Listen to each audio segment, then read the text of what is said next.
Market analysis. In the first step, we looked at the customer on micro level. Now we turn our attention to the macro level, to the marketplace. And here you need to ask yourself 3 important questions. What is the relevant market? Where is the product in its life cycle? And what are the key competitive factors in the industry?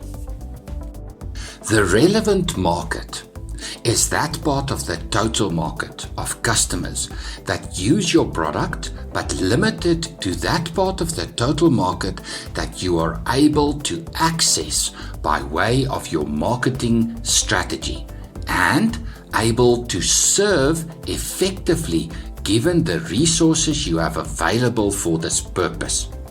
Let's say you provide solar equipment and installations. The total market for this product might comprise government, municipalities, state-owned entities, large blue-chip corporations, agricultural producers, medium-sized businesses, small professional services firms, and individual homeowners. Surely, the needs of and the buying process within each of these segments differ widely. Also, the nature and the scope of the work will differ. What is your relevant market? You might decide to focus on residential users and a marketing strategy with a regional focus. Where is your business located? Your customers need to be reasonably accessible to you.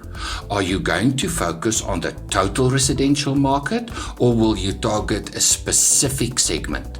Perhaps you want to look at full-title owner-occupied properties in the northern suburbs of Johannesburg. What is your relevant market? Next, we look at product life cycle.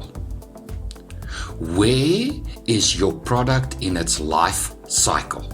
When mobile phones were first introduced, they were a means of staying in contact with important people whilst you were on the move. I remember my first Ericsson phone. The marketing message was all about how small and light the device was. The phones were tiny.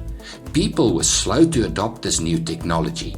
All kinds of conspiracy theories surfaced about how the devices were going to give users cancer and other ghastly diseases.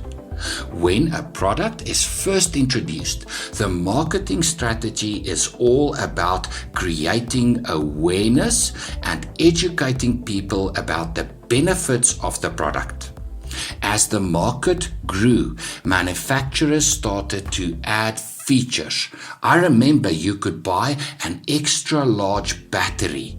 I think Nokia was the first to introduce this feature. For consumers, it was no longer about if you need a phone, but where you can get it. At social events, people discussed the latest features and compared phones. It became something of a status symbol. As the market grows, products need to develop and add additional value. In the case of mobile phones, it was all about features. The market for mobile phones matured in tandem with the development of social media.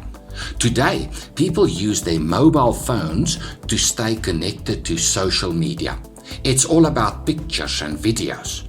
How many pixels does your phone have?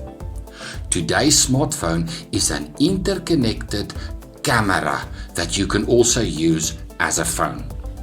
In a mature market, your marketing efforts need to focus on differentiation. How does your product compare to the competitor products? As the market for the products start to decline, customers become increasingly cost sensitive. Your marketing strategy must either focus on low cost, or you must reinvent the product or product category to give it a new lease on life.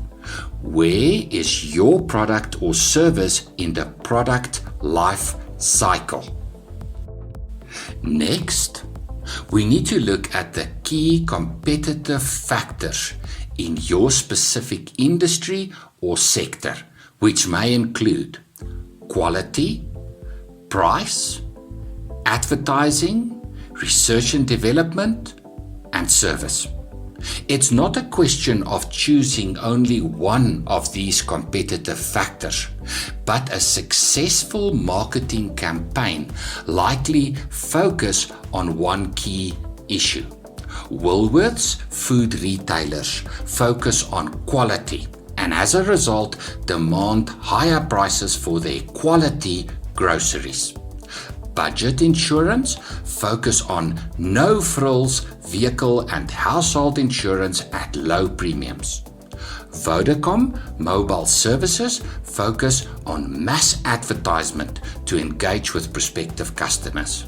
Pfizer Pharmaceuticals focus on research and development as the main driver of their business. Famous brands focus on customer service and experience of patrons visiting their restaurants. What are the key competitive factors in your industry? Can and should you attempt to disrupt the market? Which of these competitive factors will be the focus of your marketing strategy? That concludes the second step in the process of developing a marketing strategy. At this stage, you should have a preliminary selection of which market segment you are going to aim your marketing efforts at. Now we move on to the next step, how to compete in your chosen market segment.